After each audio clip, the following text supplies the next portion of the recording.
Blissful life চ্যানেলে আপনাদের সকলকে স্বাগত জানাচ্ছি। আশা করছি আপনারা সকলেই সুস্থ আছেন, ভালো আছেন। আজকের ভিডিওটা একটুখানি অন্যরকম। আজকে কোনো ব্লগ ভিডিও শেয়ার করছি না। আমি গিয়েছিলাম আজকে মামার বাড়ি, তো সেখানে দেখছি আমার মামাতো বোন মিষ্টু জিনুর গ্রুমিং করছিল, তো তাই ভাবলাম সেই ভিডিওটাই আপনাদের সঙ্গে শেয়ার করি। আজকে আমি করাবো আমার পেটকে গ্রুমিং। তো ফার্স্টে আমি ওকে ব্রাশ করাবো। তো আমি এই কোম্পানির পেস্ট ইউজ করি, আর এটা হচ্ছে ওদের ব্রাশটাকে একটু ধুয়ে নেব, এতে একটু পেস্ট লাগাবো।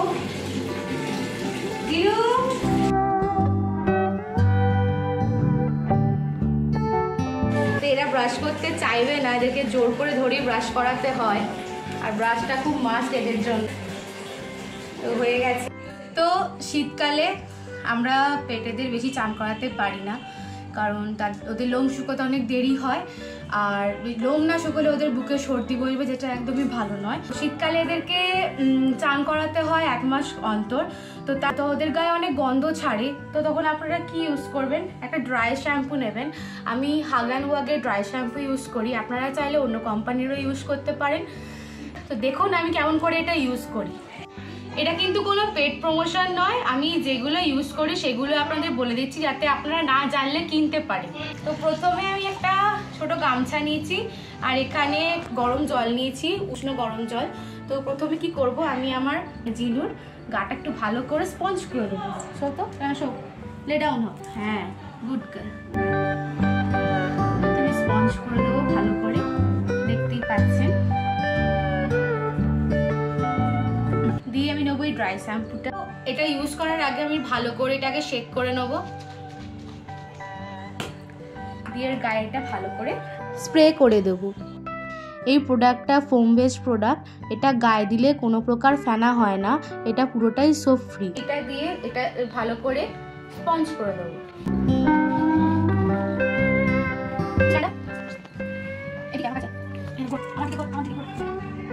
এমনিও দিয়ে গায়ে শুকিয়ে দিতে পারেন, বাট আমি বলবো এটাকে গায়ে দেওয়ার পর অবশ্যই একটুখানি স্পঞ্জ করে দেবেন গামছা আর গরম জল দিয়ে। আর এটা খুবই সুন্দর একটা ফ্রেগনেন্স ছাড়ে, এটা আমার খুব প্রিয়।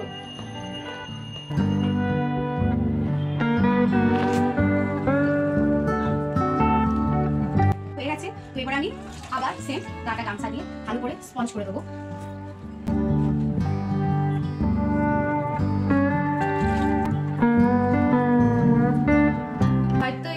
এদের লোমটা খুব একটা পরিষ্কার হয় না, কিন্তু এদের গা থেকে যে দুর্গন্ধটা ছাড়ে সেটা একদমই ছাড়বে না।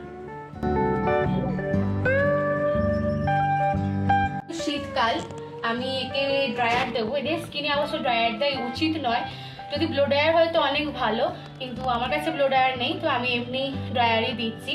ও রোদে থাকতে একদম পছন্দ করে না, সেই জন্যই আমাকে দিতে হচ্ছে।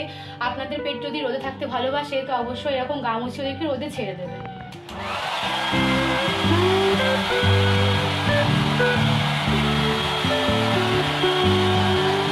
শুকনো হয়ে গেছে জিনুর।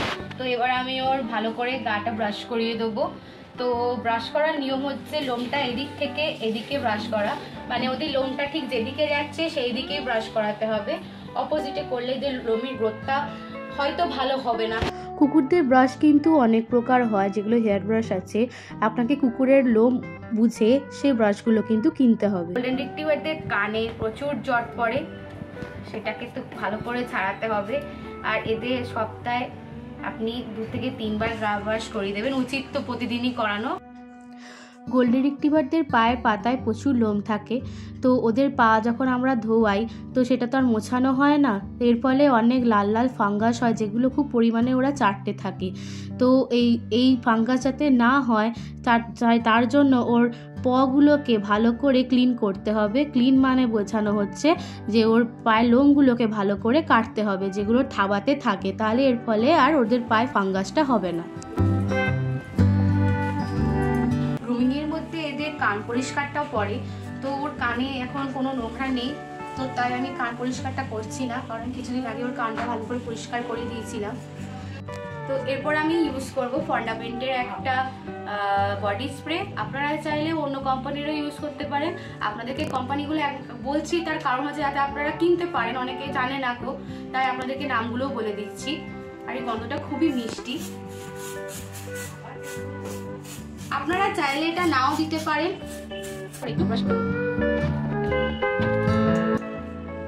তো চিনুর গ্রুমিং হয়ে গেছে, আপনারা দেখতেই পাচ্ছেন যে ওর কত লোম উঠেছে, দেখুন। আর আগের থেকে ওর গাটাও এখন বেশ পরিষ্কার লাগছে, আশা করি আপনারা বুঝতে পারছেন। আমি আবার বলছি, আমি কিন্তু এগুলো কোনোটাই পেড প্রমোশন করছি না, আপনারা যাতে কিনতে সুবিধা হয় তাই আমি নামগুলো বলেছি। তো আজকে আমি ভিডিওটা এখানেই শেষ করছি, টাটা।